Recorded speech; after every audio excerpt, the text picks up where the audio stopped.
Hey guys, it's Nightosphere and welcome back to Buried. Now guys, on the last episode, we saved Dennis. Dennis is like this nice hefty guy. He's just got this gash in the side of his, I don't know, in the side. But we left off on a cliffhanger last time and now we're trying to investigate the sound. We decided to bring Dennis with us so he wouldn't be consumed by whatever monster is trying to get him. Please guys, if you like this video, leave a big fat thumbs up on it and let me know down in the comments below if you guys want to see more of this and what theories you guys have. I am more than happy to read your comments. Now I'm gonna sit here and shut up and we're gonna bless up and and play this game. Alright, so we're just gonna continue. Alright. Oh, that looks like a little cottage. I don't know. Alright. It's a small building, sort of like a mixture of a shack and a bunker. It looks made of concrete, but moss, weeds, and plain old erosion also make it look sort of mystical. It looks like something out of a demented version of a medieval fairy tale fantasy movie, like The Hobbit. What the heck is this? Dennis asks. Well, I have no idea. It could be some old power station. It doesn't look like it. So, I have no idea. You purchased this land, right, boss? Didn't you survey it? Oh no, I certainly did, I say, getting a little defensive, but this wasn't here. Do you think the others may win here? He asked nervously. Why would they want to do that? I asked. Oh, get out of here, phone. Oh my gosh, I don't know what they want, but they're here. If they aren't inside, then they're probably dead like Tony. He looks at the ground as he says this. I want to go inside, not just to find the crew, but also to appease my curiosity. That ringing noise is coming from inside. But something about this place seems incredibly strange, especially located all by itself out here. It simply doesn't belong. I wonder, do we knock or just go in? Dennis asks. I can tell that he's trying to make a joke, but it falls flat. I'm starting to think that his humor is a defense mechanism for his fear. We both look ahead, take a moment to realize what we are about to do, and start forward. We get no more than 3 feet closer than when Dennis wobbles. Okay. I don't want to okay. I know he's a tough guy, but if he's wobbling and I know he's gonna fall, honey, I'm gonna reach out and I'm gonna steady him. I reach out quickly, straining my injured knee. I barely make it in time, grabbing him under his arms, keeping him from hitting the ground. I'm okay, he said. Just, can you help me walk for a little while? Just help me inside, please. I can't deny him his request. I never seen him this weak, and it's a little uncomfortable to see. It makes me glad I decided to keep him with me. Obviously, I helped Dennis into the weird little building. The front door opens easily, even though there's clearly a lock on it. Maybe the lock was supposed to keep someone in. It's hard to tell. I still hear the ringing noise. It's definitely coming from in here. Stretching out in front of me is a small interior to match the outside. The building is totally empty. There's a concrete floor and dingy, featureless walls. There are no windows, giving the place an even more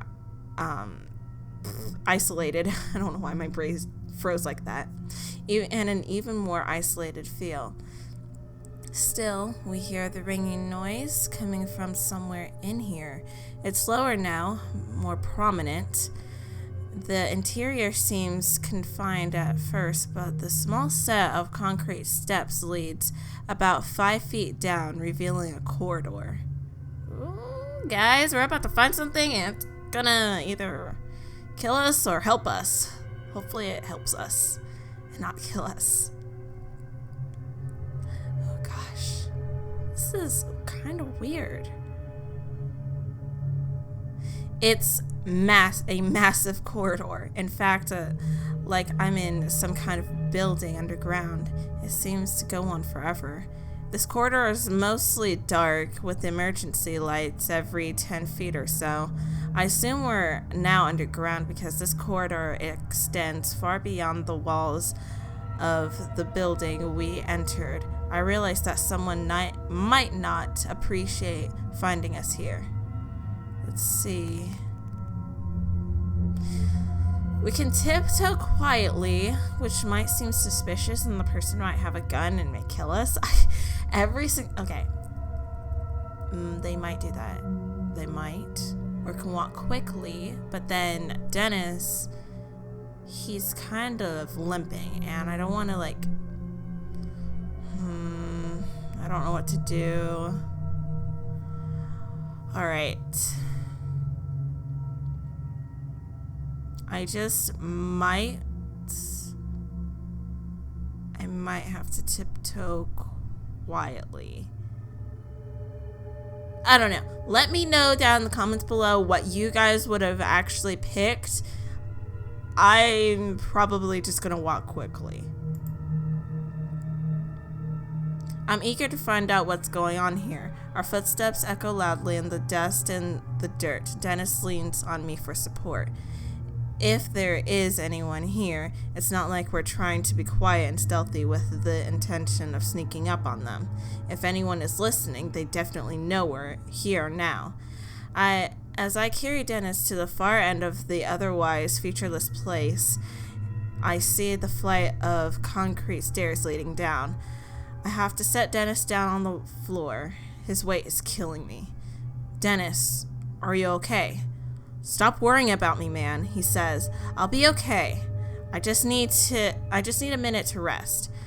But looking at him, I'm not sure. I can still hear the ringing noise every so often coming from somewhere in here. I look ahead at the concrete stairs pointing towards them so that Dennis sees them. Can you make it down those stairs, I ask. He stands up slowly and is visibly making an effort not to fall back down. Yeah, he says, and sounds a little irritated. He starts for the stairs without me, and I have no choice but to follow. We approach the stairs by just looking at them. I get the sense that we're crossing some sort of line here.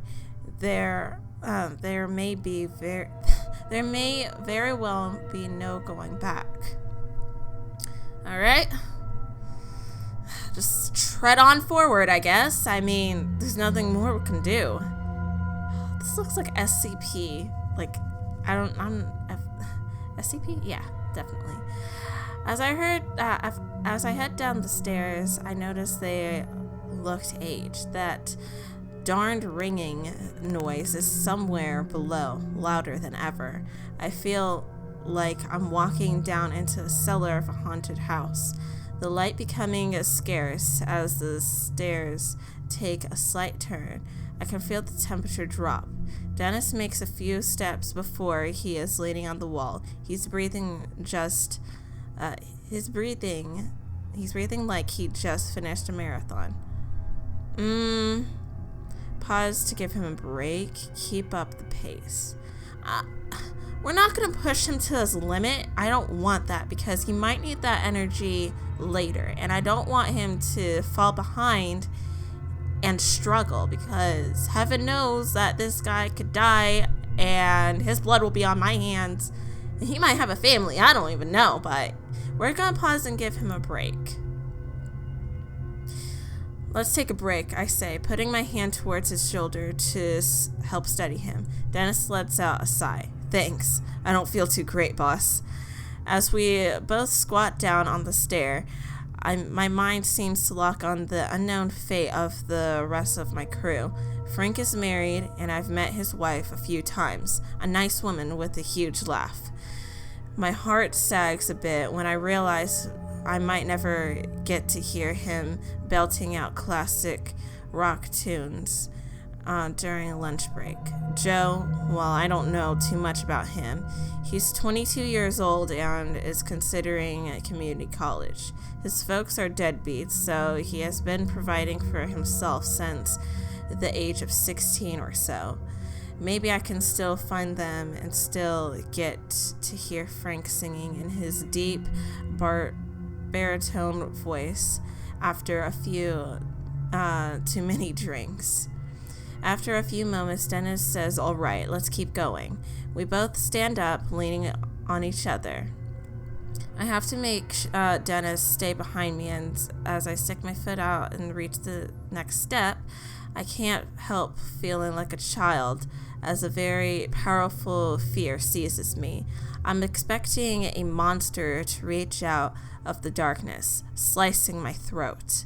After what feels like forever, we come to the bottom of the stairs. We're closer to that ringing noise now. A door sits securely in the wall and looks just as out of place down here as I feel.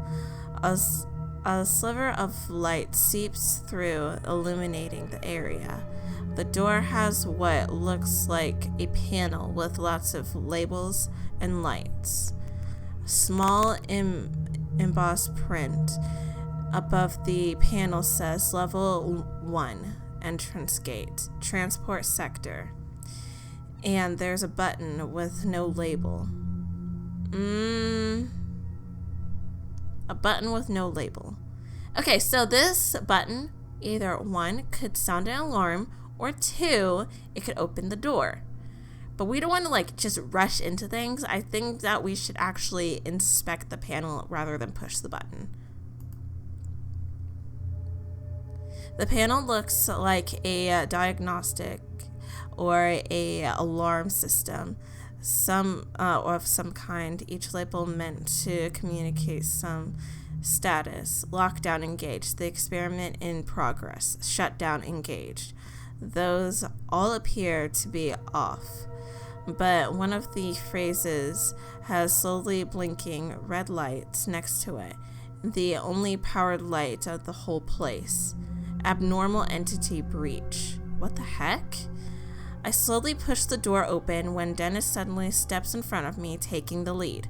"Let's go," he says. "I want to find out what the heck is with this place." As Dennis walks through, the ringing or beeping or whatever it is gets a little louder.